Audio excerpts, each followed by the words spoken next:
Babo, şimdi Babo'nun önüne. Babo aldı. Babo girdi. Babo çok babasın.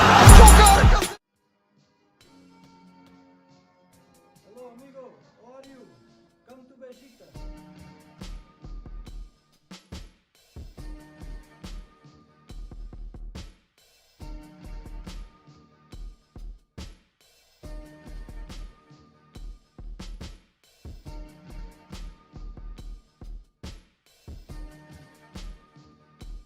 Come to Beşiktaş.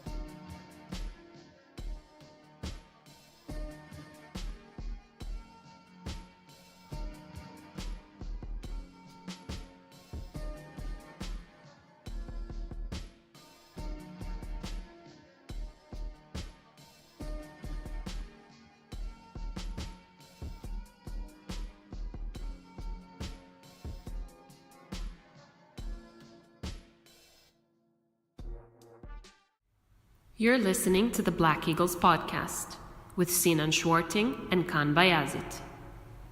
Ahmet Dursun Sergen aldı. Sergen Bülent yan yana. Sergen Bülent. Sergen. Yanında Tümer var. Tümer'e doğru aksiyon kaybetti. Tümer topu aldı. Sergen aldı. Gol! Gol! Sergen attı. Sergen attı. Şampiyonluk geldi. Sergen attı. Şampiyonluk geldi. İbrahim'in pası. Numa. Şimdi Ahmet. İkinci gole gidiyor Beşiktaş. Ahmet. Ve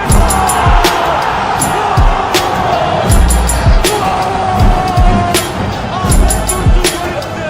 Ahmet Dursun atıyor. Beşiktaş bir dünya devri yapıyor. Ahmet attı. Hello, Black Eagles. Welcome back to the Black Eagles podcast. I hope you can hear me. I hope you can hear Sinan. I should have done a test run, Sinan. I forgot about that. So It's alright. so let's hope they can hear you. But yeah, welcome back to the show. If you can't hear us, let me know. Maybe we should actually test it if we can actually hear it. Maybe you should have a look at it, Sinan, in a second. But anyway, Sinan, welcome to the show. No Kartal this week, so it's just the man from New York and myself for this week's episode. We've got some games to talk about. One good result, one not so good result, and some information surrounding the cup final, which, spoiler alert, we have made. As you can see already on the graphic there that I have up, Beşiktaş will be facing Trabzonspor in the Turkish cup final. But before we get to that, we will delve into the actual game itself against Ankaragücü. But before any of that, please hit that subscribe button, hit the like button and the bell notification so you can be notified of any future episodes of the Black Eagles podcast, whether it's a full-fledged episode or I think in the summer we'll be doing some other stuff as well, maybe some rumor updates and stuff like that, which won't be like full-length episodes, but we'll see. So hit that subscribe button and the bell notification and the thumbs up, please, and leave a comment. That's always appreciated as well. Sinan, how are you doing? Yeah. How are the Knicks? We've had better days, I'll say. We've had better days. If anyone remembers Beşiktaş's Champions League run under Sergen Yalçın, right, where we had Locked it from great our minds. expectations. That whole season, right, we had great expectations, and then just a myriad of injuries smacked us and derailed everything. I mean, at least the Knicks had a great season, so even though it seems to be over, we have lots to celebrate, lots to look forward to. Anyway, though, enough about that. I mean, I'm still rocking the playoff beard, still rocking the Knicks jersey, still doing the dual loyalty thing. Although this might be my last chance, but I mean, hopefully not. Knock on wood. Knock on wood.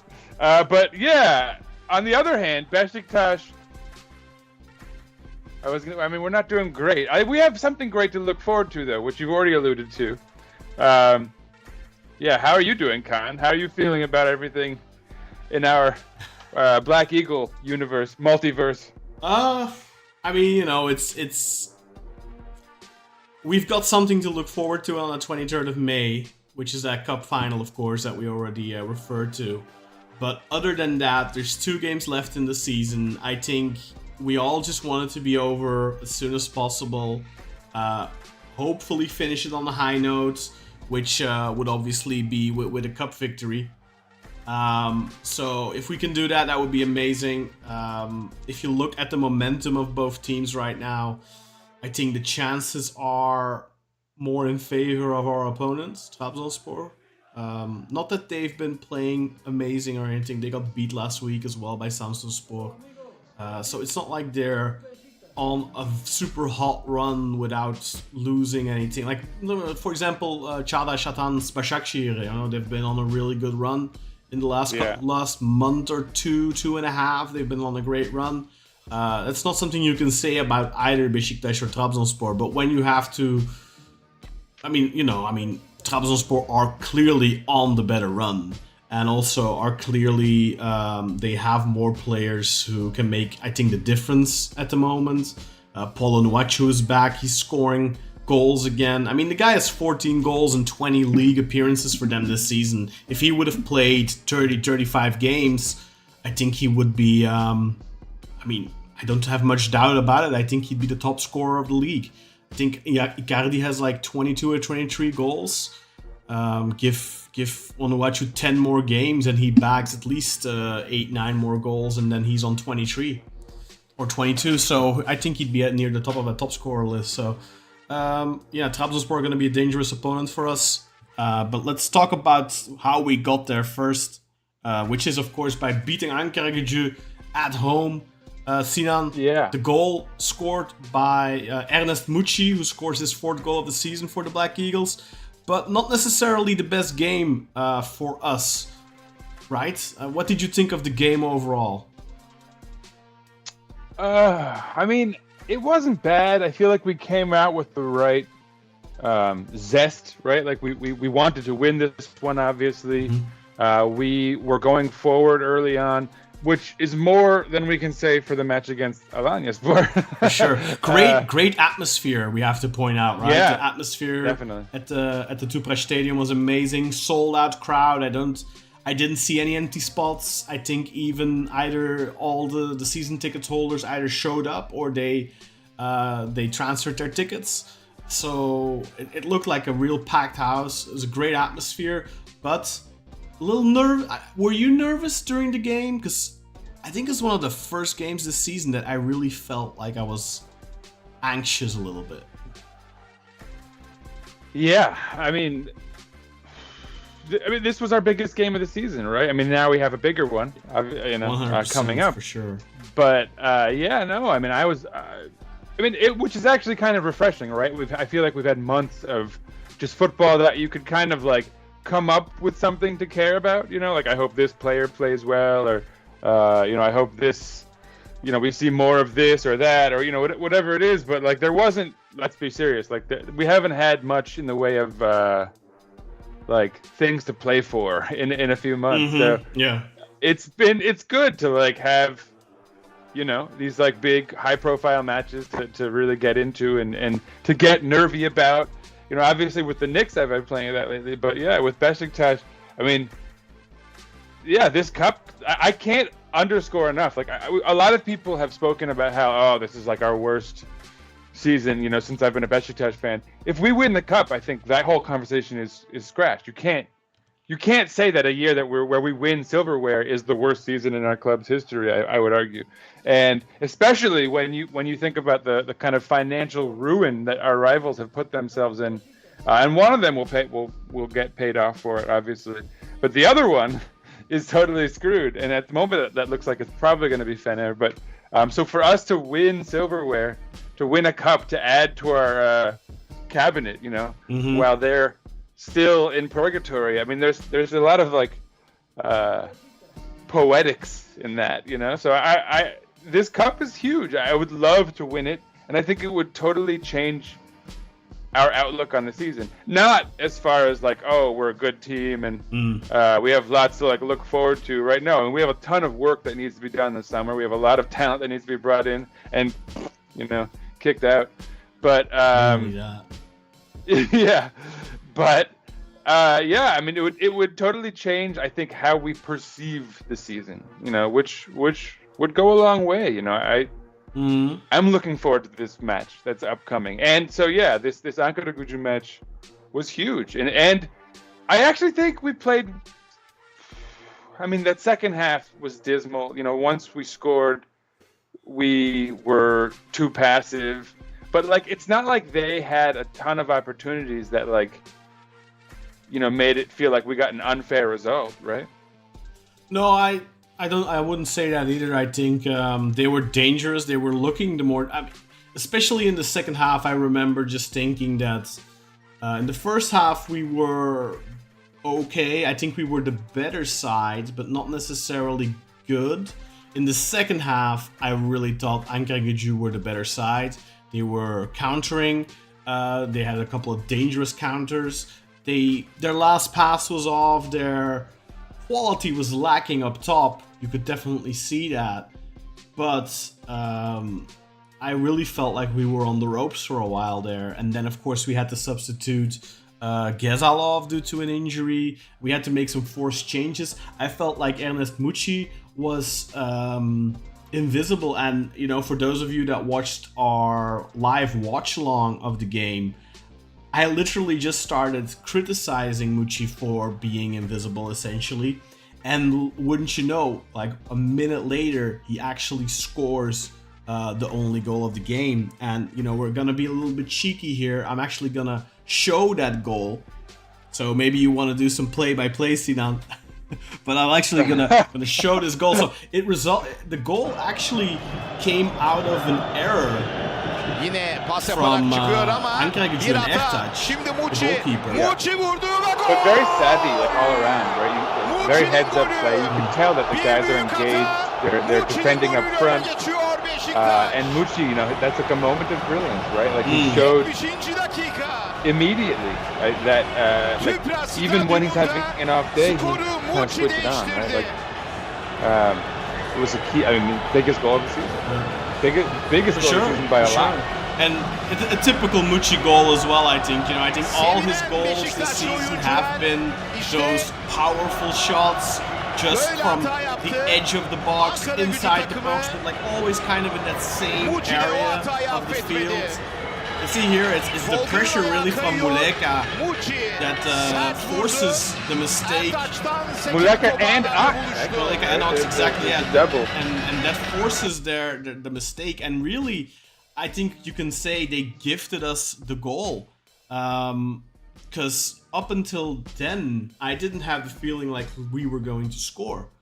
Yeah, I mean, early on, we came out on the attack. Actually, I would argue we looked a little bit dangerous initially, but certainly I think once they settled into the match and adjusted to the fan volume and everything, it looked like the match was sort of deadened. So it was kind of against the run of play. I mean, I don't want to say we were lucky because that's talent, right? It's talent. It's effort that produces the opportunity, and then talent that puts it away. You force the error from the opponents. You Exactly. force them in making the error. It's not like you take a shot from 30, 40 yards out and it ricochets off of a guy's head and bananas into the goal, or like a deflected free kick. Of course, you can argue that's also an error you force, but a lot more luck is involved. I think here you're getting paid off for the extra meters that those guys in attack, like you said, Ox and also Muleka, for their pressing, they're getting paid off for it. And Muçi, like they say in Turkish, doesn't forgive the mistake and scores the goal. And I think it's a great shot. Typical Muçi, low, hard, lots of power behind it. And he's scored 4 goals now for us since arriving in January. I've said this multiple times. He doesn't have any assists yet, but he's also had 2 goals that we scored coming off of a shot from him. So he has that trademark, that hard shot that's really difficult for goalkeepers to even hold on to. And then they spill it comes into the feet of an opponent and they score. So we've scored twice off of that. And then, of course, he has 4 goals to his name. So Muçi, despite the fact that the team is where it is and is at the level it is at, which isn't very high. He is still managing to show glimpses of why we paid such a high price tag for him. I don't think he's necessarily impressed a lot. Like, obviously, we can see the talent, and there's signs where you can see, okay, this guy has something for him. You know, if you look at the Galatasaray derby, he was the only player Galatasaray really struggled with containing. You know, they put two guys on Semi and basically locked him up for the entire game. But Muçi was the guy who they struggled with most, who created most of our danger. Also against Fenerbahce in that derby, you know, I don't remember if we showed, I don't think we did show it, but there was this moment where Sebastian Szymanski was chasing him and like trying to pull him down, trying to fall and trying to get the ball and just couldn't get it, and ultimately he just had to you know, bring out the hatchet to you know, give away the fall. Didn't even get booked. About that as well, by the way, in this game, in the first half, I don't know if you remember, but there was Mujakic, and he with the most, I mean, such a blatant professional fall. It's always a yellow card, and the referee just doesn't give it. No yellow card. And then in the second half, our dear friend Atakan Çankaya, who was already on a yellow, with a blatant fall, no card again. It's like, oh my god! Like, even the ATV commentator was like, he's already on a yellow card, because he was fully expecting the referee to pull out a second yellow, because it was always supposed to be a second yellow, but he didn't give it. And you know, actually, what's worse too is in the first half, that guy Alexis Flips, I don't know where he's from or whatever. Yeah. He came in late on Rashica, and I thought it was also an obvious yellow, and they didn't call any. I don't even think they called the foul. Yeah. And then he got a yellow in the second half, so he also would have been.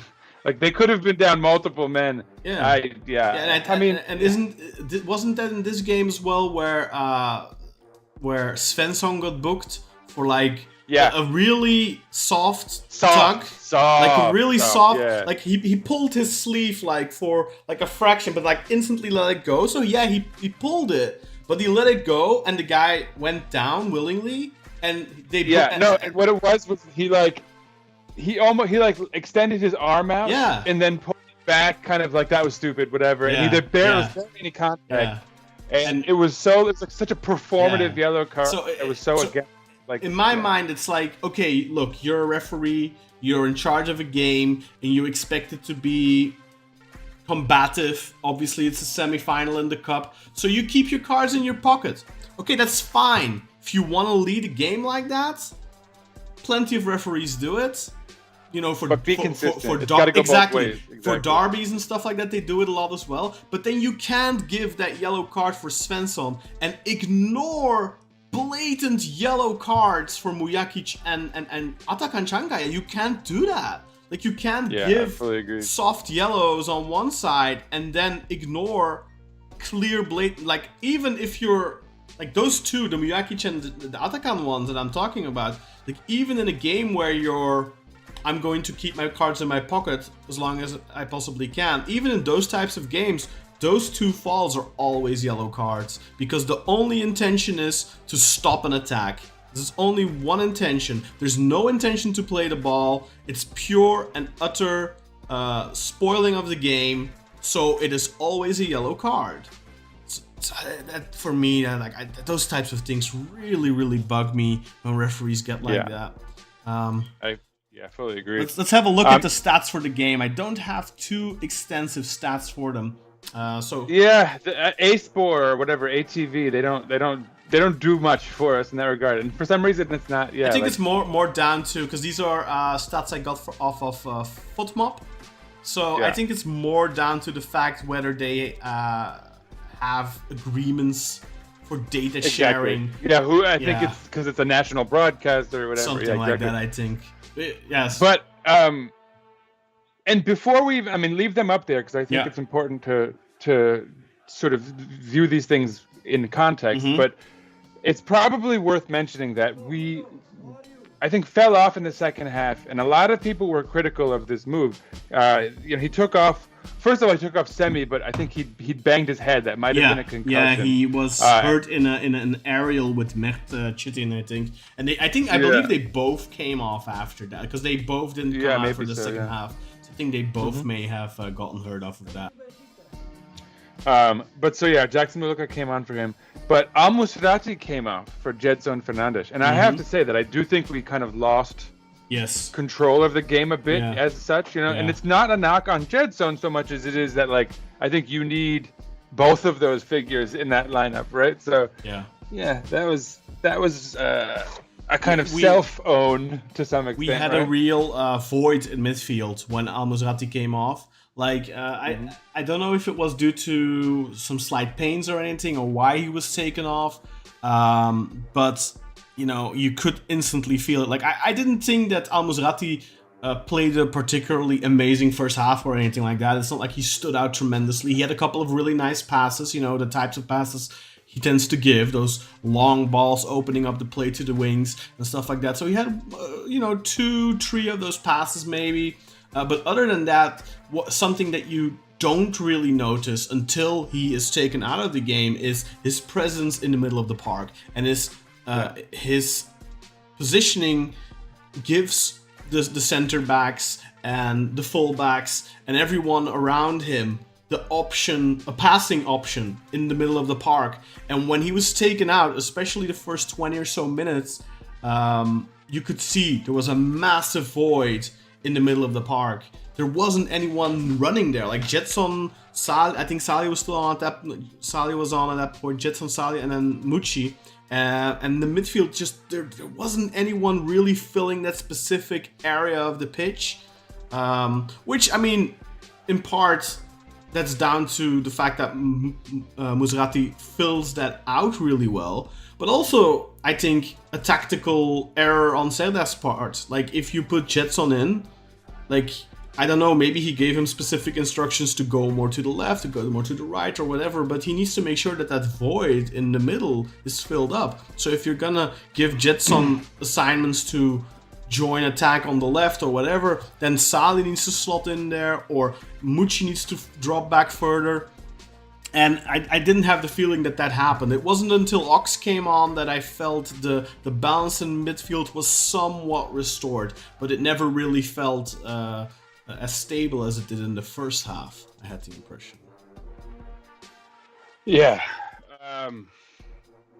And I mean, to sort of underscore what you're talking about, I think also subbing off Salih for Cenk Tosun was questionable. Ghezal coming off.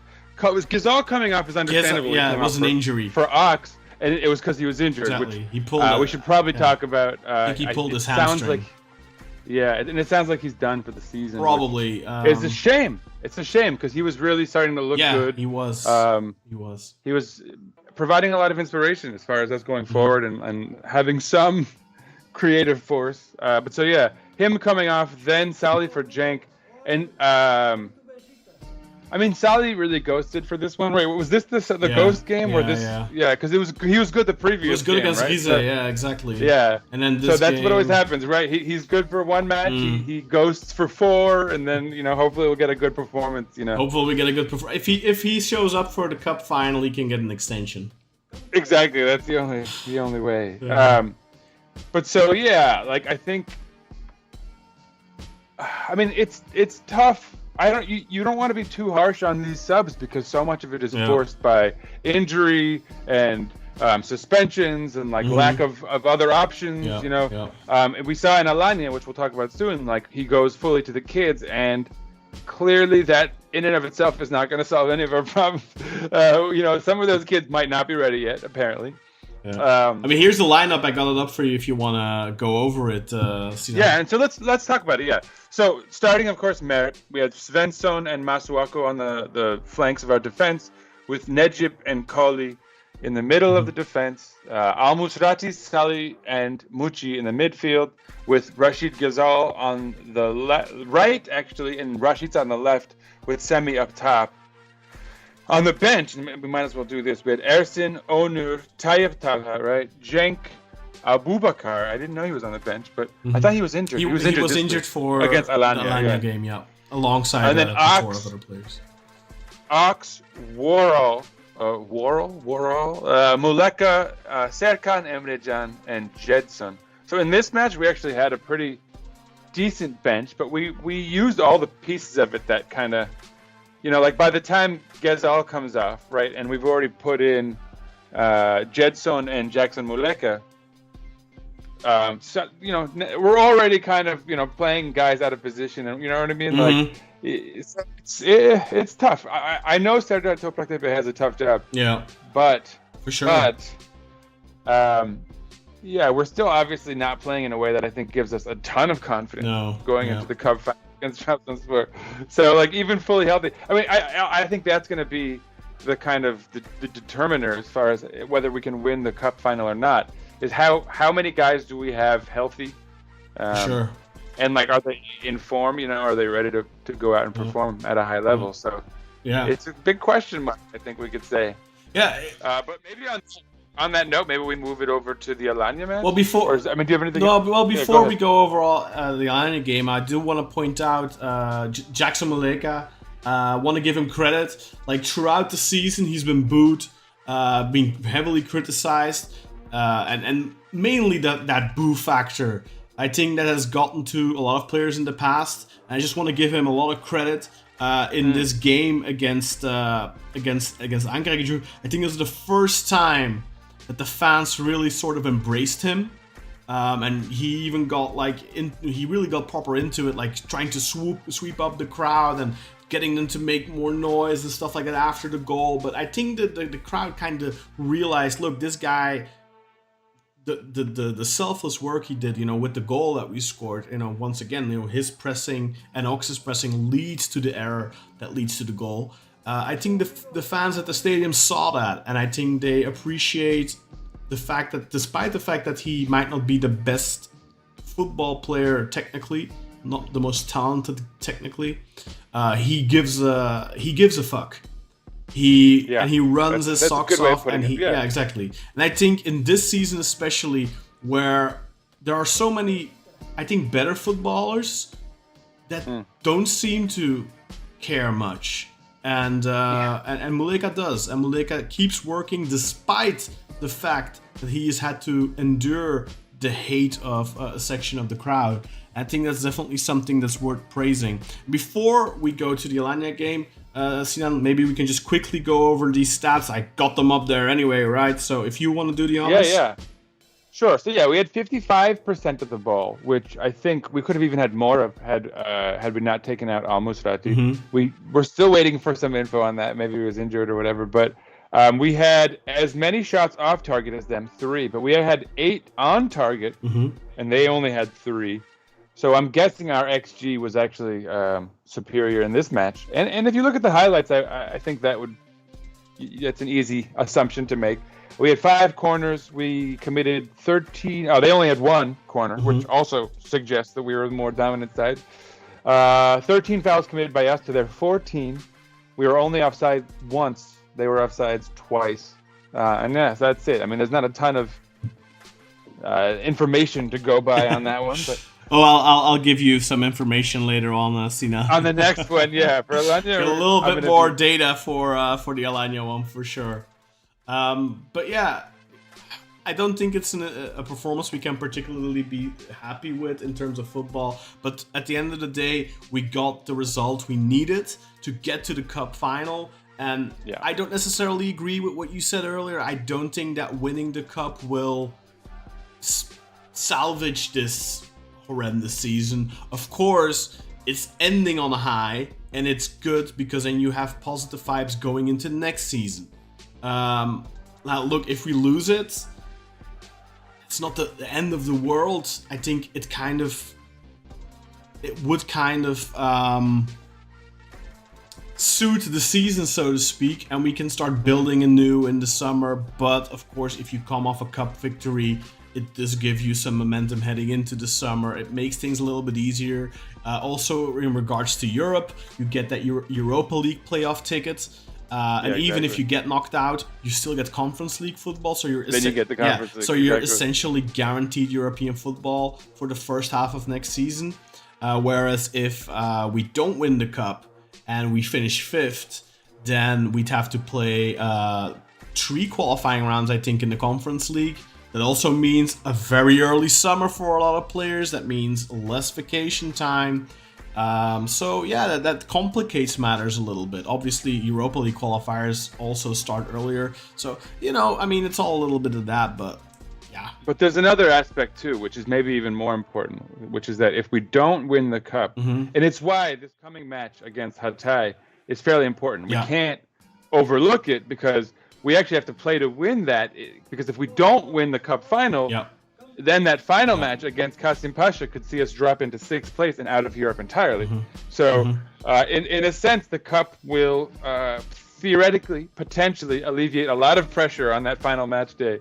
But, I mean, there's also another scenario where we win against Hatay and Kasim Pasha drops points this week, and then we don't have anything to worry about. And so that, I mean, in a way, it would almost be good if we have that pressure, right? So the players have that added incentive to go out and win it.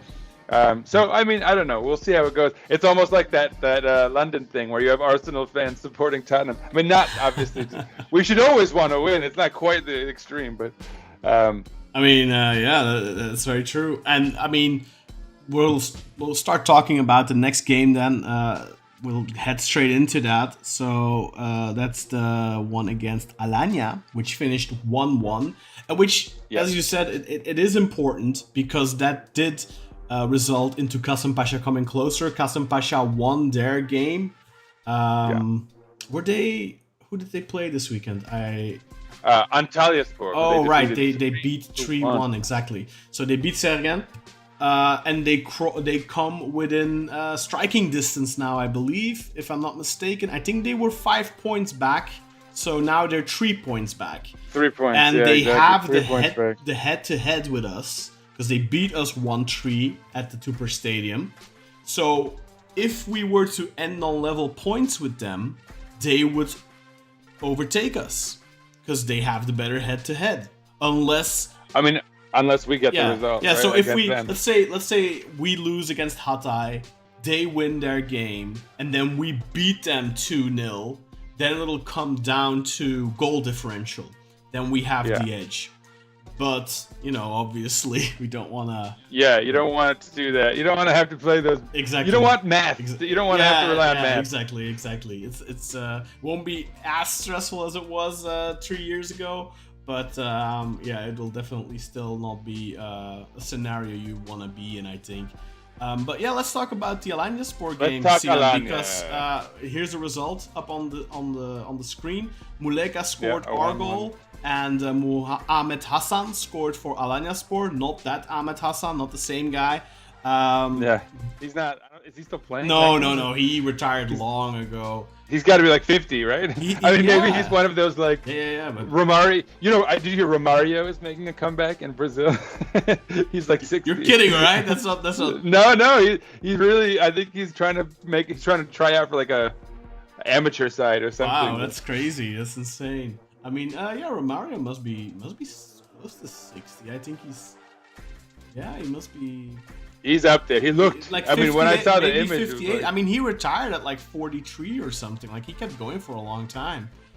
Scored a bunch of goals still in the Serie A in Brazil. But yeah, let's talk about this Alanya game. So final score was 1-1. I mean, the main story about this game, I thought, was really that lineup.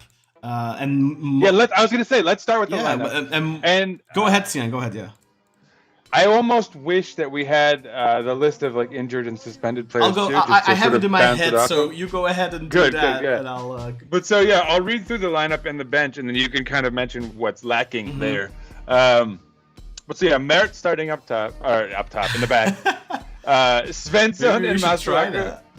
Yeah, who knows at this point? Or at least put Kohli up there, right? Svensson and Masuaku on the flanks. Necip and Tayyip Talha in the starting lineup, which I think all of us were excited about, intrigued. It's good to see him back. For sure. I don't know if I wanted to see him next to Necip necessarily, but... You're stuck with Necip till the end of the season, man. That's just something that people are going to have to accept. Like, I see a lot of hatred online for Necip. And No, you and me, actually, I mean, it's been his better yeah, season. and both of us, I think, in our WhatsApp group, we are kind of known as the Necip haters. But this year, yeah, I'm like, no, stop this hate. Like, this online hate is ridiculous. Like, there's no justification for it. Like, he's in a season like this, Yeah. where like just trying to win games is a noble trait. And it's legit been like probably his best season. Yeah, And for sure. yeah, I mean, Necip's Necip. He's gonna space out from time to time, lose his concentration. He's always had those lapses of concentration loss, but he can also put in a performance at central back. He's had plenty of good games this season. Unfortunately, recently, been more of those hiccups. But yeah, sorry, I interrupted you, but keep going on that lineup. Just real quick, I want to make note of the fact. So Kartal in the live chat just said that winning the cup will be like a flower blooming in a swamp. First of all, apparently we have a new Chanel Gunesh for the podcast. When he comes back, I expect equal poetics. That's beautiful. Beautiful thought, my friend. But anyway, back to the game. So yeah, that was our defense, Necip and Tayyip Talha. And then you have Salih, Jedson, and Muçi in the midfield, which, I mean, we were just talking about how the midfield fell off in the second half of the Ankaragücü match because it was this, right? Because Al-Musrati came off. So that was already like, you'd think the coach would be like, maybe I need to try something else since that didn't work out like just a few days ago. But anyway, and then, yeah, you have Onur Bulut on the right wing, Jackson Muleka on the left, and Cenk Tosun up top in 2024. Which again, like, I mean, who else are you going to play? I mean, Cenk in 2024, I think that's fine. I mean, dude, I've been his biggest defender as far as, like, I think he's a serviceable backup, even at this age, with this form. But I don't know if he's good for a full 90 minutes these days. In the same vein of I'll put Ghazal. it this way: I think Cenk in 2023 was very acceptable. Obviously, Weghorst was better. Obviously, Abubakar was better. But Cenk, pre his injury at the end of last season, was playing at a very high level. Cenk now, 2024 Cenk, is not playing at that same high level. But it's not necessarily a thing of, Cenk has been shit for years, Cenk is too old. It's none of that. It's really just the injury, the one injury too many, right? Like, that last injury just nicked him. It got that little bit of pace he lost, that little bit of reaction time, that little bit of sharpness that he has lost because of it just hasn't come back. And that is what makes Cenk in 2024 probably not good enough anymore to be part of the squad. Although I love Cenk so much, I would still give him a contract as a backup. However, as long as he doesn't ask for so exactly, much. Exactly. I think, I don't. Obviously, we don't know whether the rumors are true, but I think if he would have said, you know what, give me 500,000, I'll sign. I want to finish my career in Beşiktaş, I'll sign the contract. I think if he would have said that, I think it would have happened, and therefore I am inclined to believe that the rumors that he's asking for more. And I think he also needs to be realistic and needs to look at his performance this season. And I mean, you just have to. I don't know how difficult that is, like, obviously I know a little bit about accepting loss, so to speak, because, whether our listeners know or not, I have a degenerative eye disease.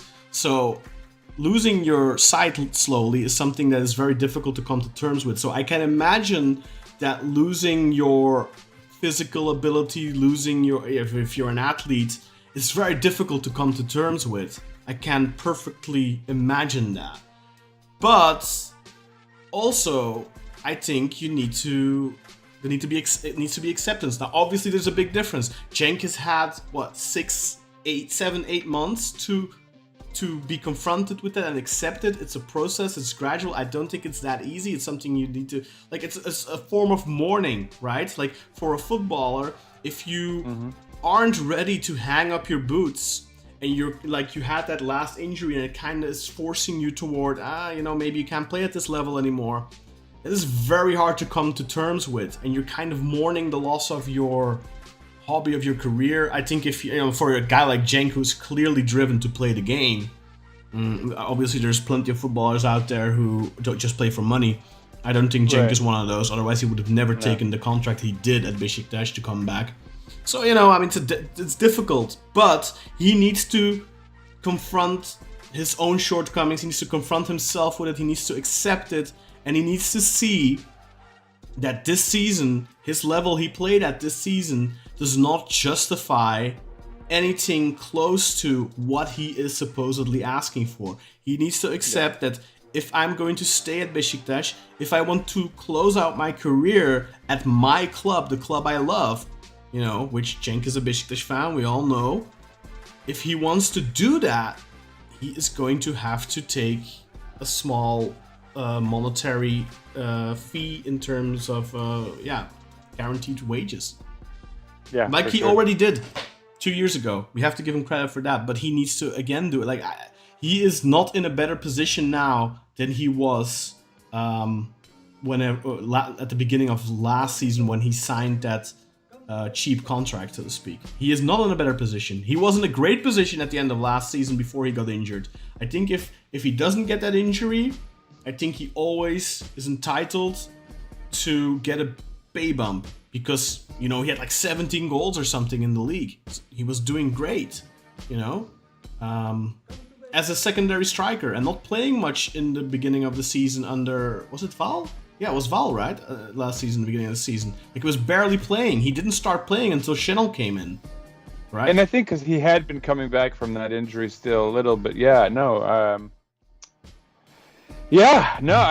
fully agree with you. I think it's hard to justify giving anyone a raise after a season like the one we're going through right now. So anyway, if you don't mind, let's pull up the starting lineup again, and I'll mention the substitutes, and we can start talking about all the people who are missing from this game too, because I think that's a huge sort of subplot to the whole thing. So on the bench we had Ersin, of course, and then Emrecan.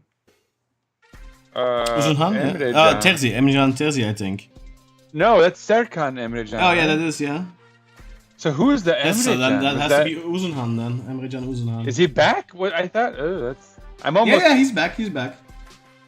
Why hasn't he been playing? I thought he had been training well or something. That's a shame. Anyway, so then Worrell, who by the way, he scored that massive game-winning goal and then hasn't featured since. Yeah. What is that? Then Demir Ege, who actually finally got some playing time. Fahri Kerim, who I'd never heard of. Jamal Azad. Fahri Kerim, one of the kids from the under-19s. I mean, many of these, right? Yeah. And Mustafa Erhan Hekimoğlu, by the way, if anyone doesn't know. Mm-hmm. Abdul Mejid, and then Umut. Umut, is that Umut Meraş? You know what? My eyes are too shit to read that, so I can't really. I think it's got to be Umut Meraş because he was only out because he'd had a child, right? Yeah, it might be.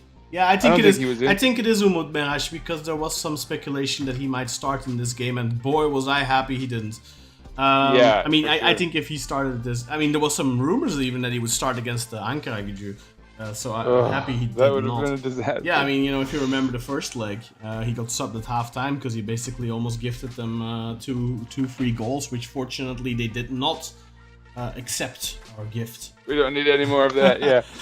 But yeah, let's talk about the missing players. What I think if you look at that lineup, you're thinking, what? Why would we do that? But if in the context of all the players missing, I think the only real question mark maybe is Onur Bulut, right? Yeah, I mean, for me, I think starting Onur, that was I think I said it in the group, I said it on Twitter, I said, look, I don't think this is justifiable to start Onur Bulut. And of course, I am perfectly aware that saying this will make him score a goal or, give an assist or whatever. And he did. But I don't think that his play over the 90 minutes or however long, he did come off, he did get subbed off. the second half. But I don't think, having to play with 10 men for as long as he was on the pitch justifies, or rather, is annulled by his assist. Great assist, by the way. Fantastic assist. But that's literally, I think, the only thing he did good in this game. And you have to... I actually, literally 5 minutes before his assist, I said that playing him was worse than being a man down, because he was like a negative player. So it's like being 2 men down, because you have someone working against you. There have been games, and then he had the assist. There have been games this season where he was giving away the ball and just constantly passing it back and being such a negative impact on our game that he was legitimately a debuff, and it was literally like playing a man down or even them playing a man up. I don't think it was that bad against Alanya, because I think in general the team was just not very good against Alanya. We score, I think, against the run of play. It was one of those games where I think normally you would probably expect whoever scores a goal in this game wins it, because like both teams weren't very good. But then Alanya made some substitutions, put Efe Cankaraca on, put Ahmet Hasan on, and those subs really changed the game. So kudos to Fatih Tekke. I think he made some correct decisions putting those guys on, and that definitely turned the match in their favor. But, normally speaking, I think this is one of those ugly wins. But in this season, it's an ugly draw on our part. And let's talk about those missing players, because I think, looking at this lineup, that looks far from the typical lineup you'd expect from Beşiktaş. So, Simi was... Hold on. Go ahead. Time out. I have to do this before, because I don't want to sound like a hater, like an Onur hater. But so I'm bringing stats to the party here, as far as like why I thought he was terrible. His passing, he completed 60... Sorry, let me get this stat up. I want it to be very accurate. 67% of his passes, 16 of 24.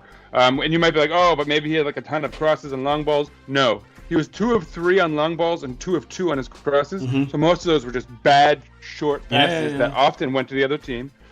He was 0 for 2 on dribbles. And I think this is the stat that for me stands out. And this is why I think he's really just not even serviceable as a backup, certainly as a fullback. He won 0 tackles. 0. Yeah.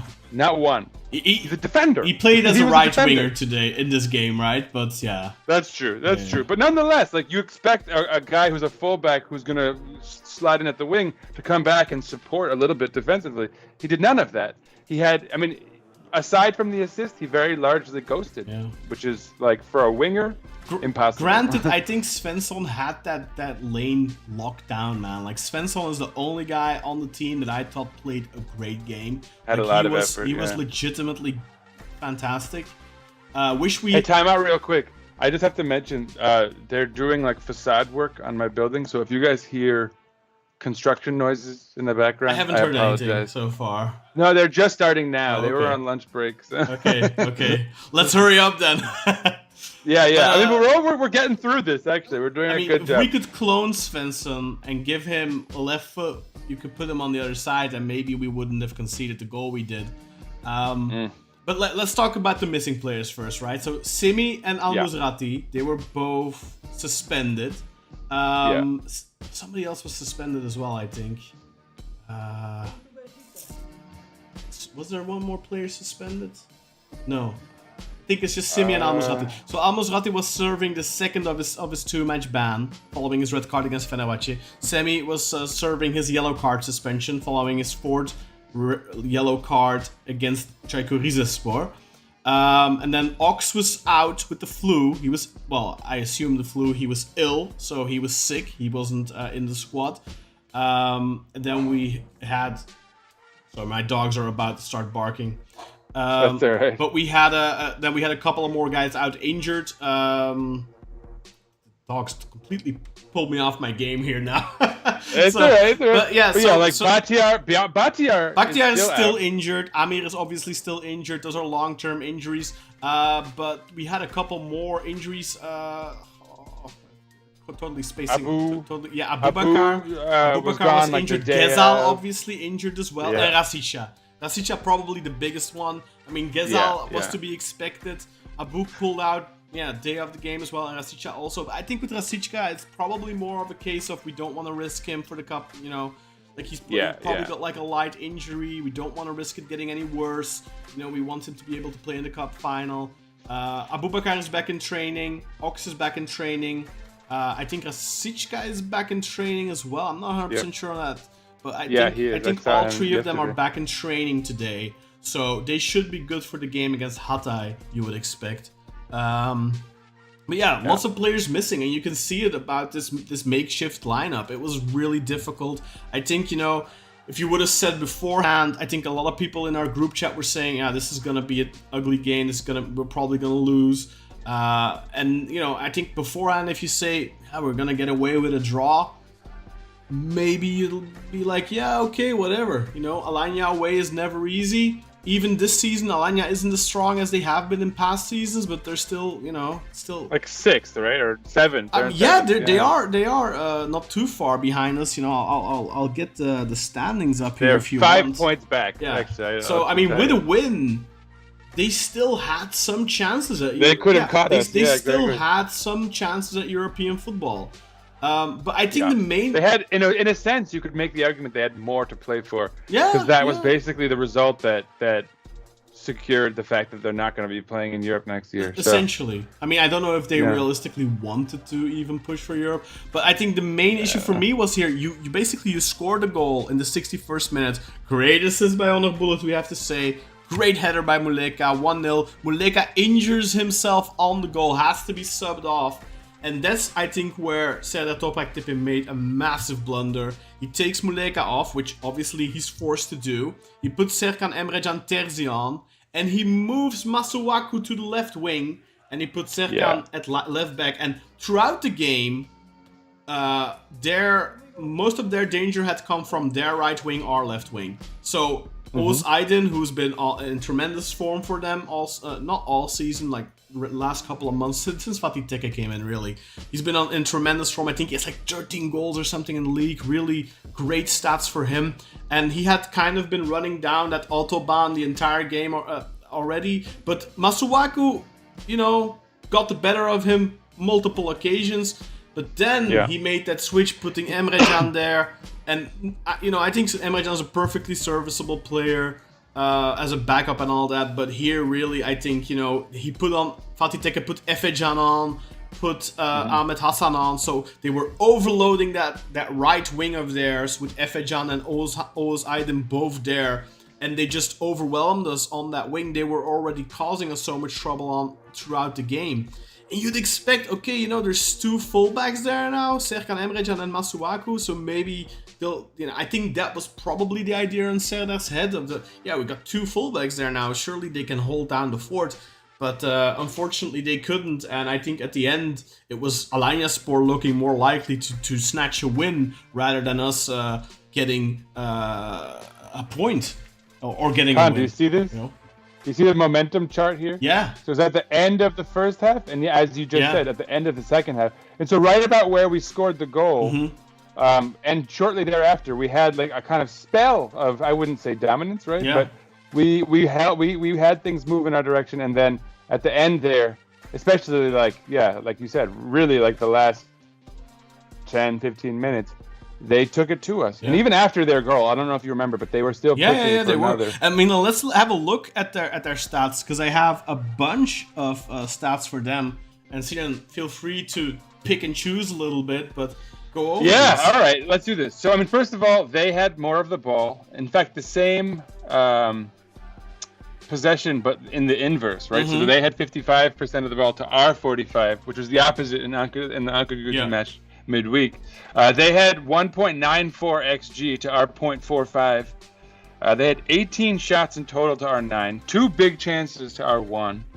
They missed one big chance. We didn't miss any of ours, which I think we could all probably agree that the only real big chance was the goal for us. They had an 89% pass rate to our 80%, and they completed 425 passes to our 315. So they were They were dominant. Inarguably the better side. Yeah. They were offsides 4 times. We weren't offsides at all, and I think that's in part because we were not pushing forward nearly enough, right? Yeah, I don't know. I feel like those are the important stats right there. I mean, they had 6 shots that were blocked, which means that our defenders. I don't know if you remember, Tayyip Talha had that one like almost miraculous like diving. And block, Svensson right? saved the goal as well. I think he had, I think he blocked 2 off the line. it got called for offside, but he headed the ball away from going in essentially. And guys, if you're listening to our podcast on Apple Podcasts, Google Podcasts, Spotify or whatever, please check us out on YouTube. You can see all these graphics we've pulled up. So it gives you a better idea of what we're actually talking about. So give us a look on YouTube for sure. But yeah, I mean, you can't really, polish a turd. This was a abysmal performance from us. I think we were kind of lucky to, like I said, I think we were kind of lucky to take the lead in this game. And at the end of the day, I think if Alanya would have won this, it would have been perfectly justifiable. I don't think they were that dominant as the numbers show.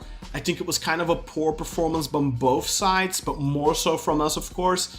And it's just not a good game, not a game to write home about. And then with the 1-1 draw, Sinan, our closest rival, so to speak, Kasımpaşa, come closer. Başakşehir, who did win, they won away at Sivas. Not an easy game, mind you. They won away at Sivas, so kudos to Çağdaş Atan. I think they've been on an 11-game unbeaten streak. I don't know. I think they may have won. I don't know how many of those games they won. I know they drew against us, but other than that, I think they won most of those games. So they moved 2 more points away from us. So we are 3 points behind now. And next weekend, it's Trabzonspor Başakşehir. So if we would have won against Alanya, there would have been a very realistic chance that we could have overtaken Başakşehir on the weekend if we beat Hatay. Because I think the game is in Trabzon, so you would expect loss of points there. And if there wouldn't have been loss of points, actually Başakşehir could overtake Trabzonspor, interestingly enough. Kaan, do you see here? So Başakşehir, who, if we do want to take over 4th, right? They're playing Trabzonspor and Adana Demirspor, and it's worth mentioning Adana Demirspor is having a terrible season.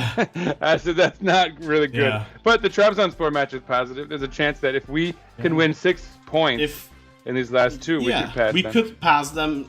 If we beat Hatay and they lose to Trabzon, then we would be on level points, and I think we'd overtake them based on.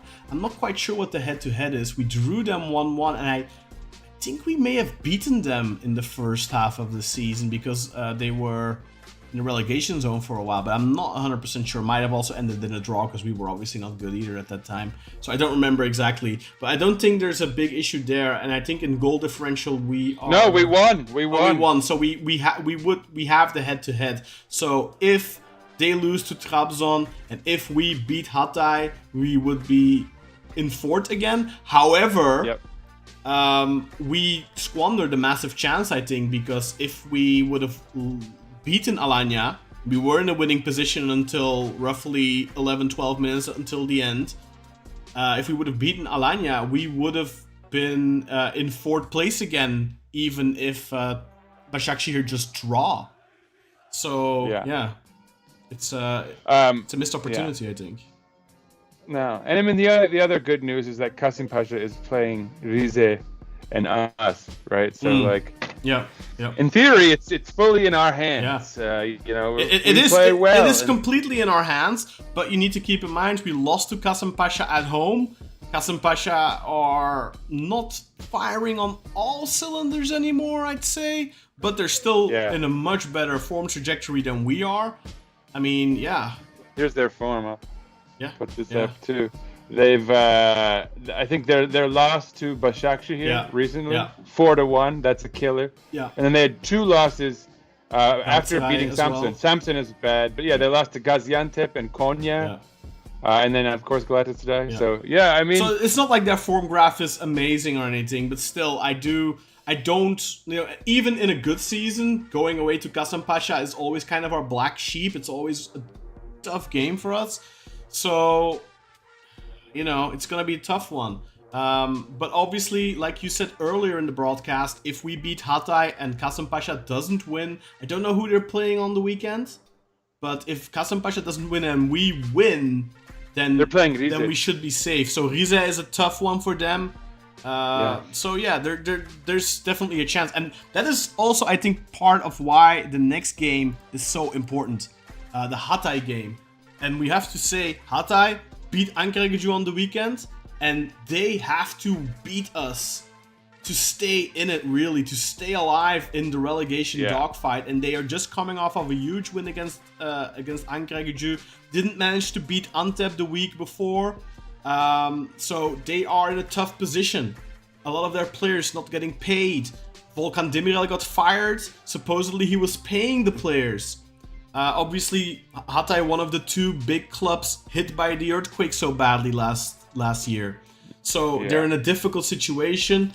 But we're in a situation where we kind of have to win this game to be safe, to be okay, that we have European football. Look, if we beat them and Kasımpaşa doesn't beat Rize, then we have secured European football for next season. But then after this game, so this game is on Saturday at 6 o'clock Central European time, 7 o'clock local time. That'll be 12 o'clock for those of you in New York, for example, for Sinan. And 5 o'clock for those of you in the UK. So after that, on the 23rd, which is next week, Tuesday, I believe. We check. No, it's next week, Thursday. So next week, Thursday, the cup final against Trabzonspor is being played. May 23rd. Exactly, on May 23rd. So... in Istanbul, for the record, but at the Olimpiyat, at the Atatürk Olimpiyat Stadium, that was decided today. So we have an incredibly important game on the 23rd. So the question is, against Hatay, are we going to field our strongest possible team? Are we going to risk, for example, a guy like Rasicka coming off of an injury? Are we going to risk Ox? Are we going to risk this guy and that guy and that guy? What type of a lineup are we going to have against Hatay? I genuinely wonder, what type of lineup is Serhat Topraktepe going to line up? On one hand, you really want to win this game because it can secure your European football if Kasımpaşa doesn't win. And if Kasımpaşa does win, you still need to make sure you win. Exactly. This is a must. It's almost more important. So there's no scenario in where you can just brush this off like we can't play 100% for the 3 points. We have to play for the 3 points. We have to win this game. But on the other hand, the cup final is also so important. You don't want to risk players from getting injured or anything like that. So it's a kind of a double-edged sword almost. But yeah, that it's worth mentioning, honestly, that Serdar Topraktepe, for a lame duck session, right? For a season that was sort of finished and there was nothing on the line, and it kind of doesn't matter what he does. We're just giving it to the under-19 coach, whatever. With all of that said, he has come in and presided over one of the most, in fact, maybe the only important stretch of this season. Yeah. And ironically, I think if you'd looked at our schedule at the beginning of the season, you'd think, oh, okay, Rize, Alanya, whatever, this not so bad. But then you look at every match is of increasing importance. Every single opponent is right behind us with the potential of catching us. He's really kind of come right into the frying pan. And Yeah. Lots of things to criticize, but like for the most part, like you could probably make the argument that at least in a morale sense, at least things have seemed to have stabilized, and obviously we're going to put that to the test in these last 3 matches. But yeah, for sure. Yeah, I mean it's an interesting time to be alive as a Beşiktaş. For sure. So, I mean... You almost feel bad for Serdar. So, must-win game on Saturday against Hatay. Hopefully, it will secure European football for us. We have to win it. If we win it, hopefully, Kasımpaşa doesn't beat Rize. Is Kasımpaşa playing at home against Rize? I think they're away, right? Yeah, they must be away. Let me double check. They must be away because their last game is at home against us.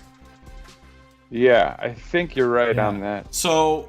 Yeah, they're in these. So days, fifth so place, good though. Fifth place, if we finish fifth place will give us at the very least European football, because both us and Trabzonspor, who beat Fatih Karagümrük, mind you, handily, if I may add, they beat Fatih Karagümrük handily in the semi-final, so they are also in the final against us. So regardless of what happens in the final, if we manage to secure fifth on Saturday, then we will be guaranteed European football. If we win and Kasımpaşa win, then if we lose the cup final, we will at least have to beat Kasımpaşa. If we lose and Kasımpaşa,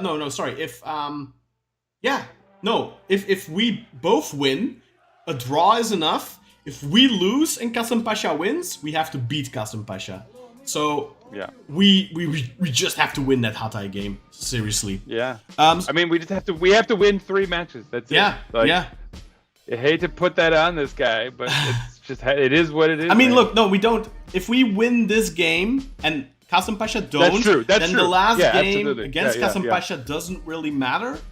And then it's just really the cup game. But like you alluded to already, the cup final, let's have a quick look at that. So let me just get these graphics away from here, and then bam, there we go. The cup final on the 23rd of May, Beşiktaş versus Trabzonspor at the Atatürk Olimpiyat Stadium in Istanbul, 76,000 capacity. Beşiktaş have been given the Batı Tribune, I believe, which is 27k, and then I think the Doğal Tribune, I'm not sure, no, Doğal might be the other one, whatever. There will be roughly 38,000 tickets available to Beşiktaş fans. There will be roughly 36, I believe, for Trabzonspor fans. So you can get your tickets now. Tomorrow, I believe they go on sale. 500 lira for the behind the goals tribunes, and 1,000 lira for the main stands. So you can go and get your tickets if you want to go. Book your flights, go to the game. Go support the team. Hopefully we can finish the season off with some silverware. Sinan, I don't want to go too much into this because we're gonna save the preview for the next episode, I think, after the Hatay game. Then we also hopefully know a little bit more. But a huge game next week, Thursday, in the Turkish Cup. But I think that really covers it for this week's episode, Sinan. I don't really have anything particular to talk about anymore. No big transfer news, no big managerial updates. Hopefully we'll learn more, but it's being said that the board are really waiting until after the cup final for those types of things. So I don't know if you have anything left to add, Sinan, to this week's episode of the Black Eagles podcast. I mean, I always have something important to add, but I'll actually add a little more than usual. First of all, like, follow, and subscribe to us here on this fantastically curated YouTube channel, which Kaan is doing such a great job with, by the way. This man has learned all of this stuff in a very short amount of time, and you're doing it masterfully, my friend, I will say. But seriously, like, follow, subscribe. And keep checking in. I'm loving some of the comments. I think I should leave us with Kartal's quote, because it's so poetic, and I hope he brings this artistry to his co-hosting in the future. But winning the cup will indeed be like a flower blooming in a swamp, or a flower growing on a heap of turds. Yeah, exactly. Big horse turd. I love it. No, and it's true. it would bring smiles to all of our faces. I mean, if you're ever working in a garden or anything like that, horse manure or any sort of form of feces and stuff like that, it's really great to grow some beautiful plants. So let's hope that we can use all the shit from this season. We've properly fertilized. Yeah. We've properly fertilized the Nevzat Demir. I think we're doing good. Let's hope we grow some beautiful flowers for next season. And so, and on that note, like, in theory, the playoff beard and, the Goldilocks here, the Thor Odinson locks, could be gone by the next episode if I was some sort of plastic individual. But I'm going to keep the playoff beard, even if the Knicks are gone. Yeah. And you'll see on Saturday, there's a good chance the Knicks could be finished, but I'll still have this playoff beard on. Let's hope not, Sinan. Yeah, thank you. Keep Thank the playoff Kaan. beard on until after Thursday. That's what I was going to say. No matter what, even if the Knicks are out, I'm keeping the playoff beard on for Beşiktaş till Thursday. Let's go, Beşiktaş! Yeah! Peace out, everyone. And yes, like, follow, subscribe. Yeah. Like, follow, subscribe, people. Hit the notification bell. Baba!